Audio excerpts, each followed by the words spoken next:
Hoy quiero agradecerte por ser mi guía y mi ejemplo a seguir. Agradecerte por todo el esfuerzo y el cariño que me das. Y desearte todo lo mejor del mundo con esta canción que suena para ti, papá. Para ti el saludo hoy en este día, que tengas salud y prosperidad, y que encuentres siempre durante tu vida en cada lugar la felicidad. Y la luz divina guíe tu sendero, por donde camines bendecida estés.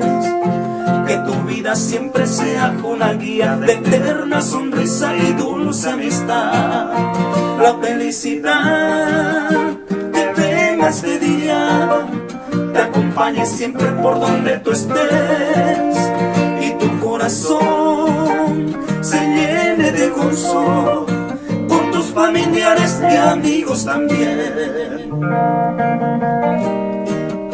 Con mucho cariño, Mimados de Paraguay.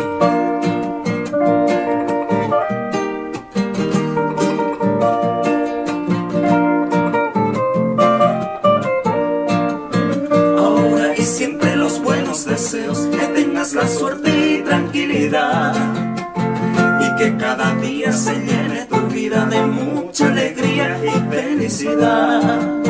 La felicidad que venga este día te acompañe siempre por donde tú estés, y tu corazón se llene de gozo con tus familiares y amigos también.